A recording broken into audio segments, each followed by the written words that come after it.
Hey, what's going on, guys? It is Sam, or xJawz, and today I'm bringing you guys some Call of Duty Black Ops gameplay.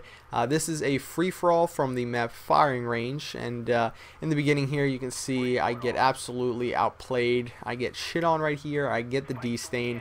This guy comes up on me while I was joining a party and kills me. So that's going to be one of my 2 deaths, I believe, this game.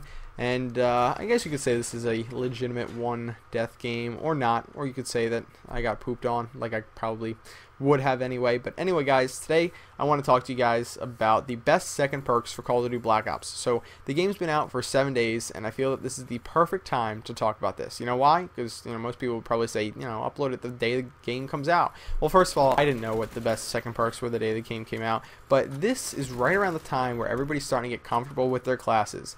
And if I don't tell people what the best second perks are now, what perks I recommend right now, a lot of people are going to find whatever they think works, and they're going to stick to their guns, and they're going to use that for the rest of the time that the game's out. They're probably not going to explore many other options. So I think this is a great time for me to give you guys my advice for some second perks that you guys would find really beneficial to your gameplay. So the first one I want to talk about is Sleight of Hand. Now, I would almost say that Sleight of Hand is the new stopping power, and the reason being is because the Sleight of Hand perk is going to help you win your gunfights so often. Now, the same goes for the other 2 perks that I'm going to talk about, but Sleight of Hand is going to come in handy in almost every single gunfight you come into because of the decreased aim down sight time. Now, obviously, this requires the pro version of the perk, but that's the part that I want to emphasize. Sleight of Hand, the faster reload, is great. I'm not discrediting it whatsoever, but the pro ability, that decreased aim down sight time, is really what I want Sleight of Hand for. I could give a shit less if I took 10 minutes to reload.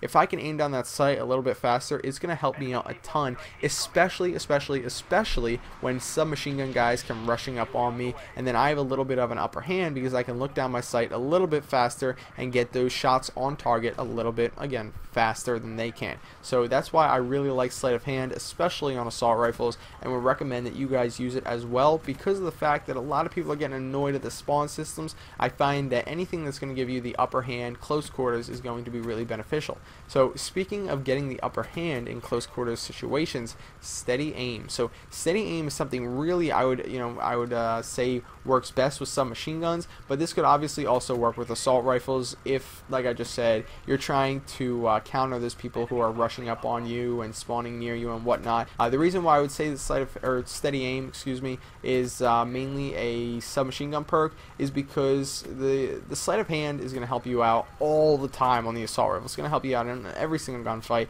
and it's going to help you reload.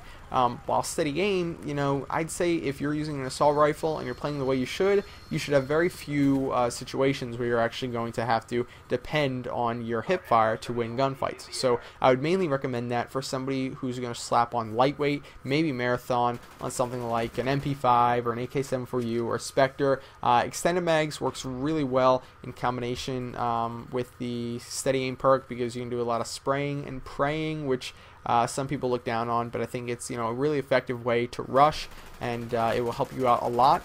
And the last perk I want to talk about is another assault rifle perk, or what I would recommend for assault rifles, and that's going to be hardened. But not just hardened, you got to get hardened pro. So not to discredit hardened, again, I like the base idea for the perk. The if you don't already know, it's basically like deep impact. It helps you shoot through walls and different surfaces and whatnot easier, and by losing less damage when you shoot through them. And that is awesome for assault rifles in general, and especially not so much submachine guns. But hardened pro is amazing. Hardened pro, if you don't already know, is you have no flinch. When you get shot by a bullet, what's going to happen is your sight is going to get way thrown off if you don't have Hardened Pro, and this is big in Black Ops because of the fact that you take so many bullets before you die, and these are all opportunities that you would otherwise have, or you otherwise I guess wouldn't have if you didn't have Hardened Pro on. So Hardened Pro is going to help you out, especially because you're taking longer to die, and especially because you're using an assault rifle if you should decide to use it with an assault rifle.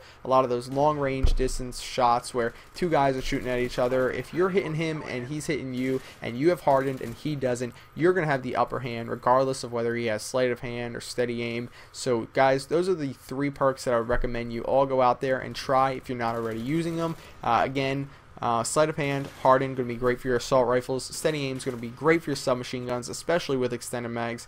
That's about all I could say for those second perks. That's what I would recommend. I'll see you guys later. If you guys found this a little bit helpful, please do me a favor and give this video a thumbs up. And if you want to see more stuff like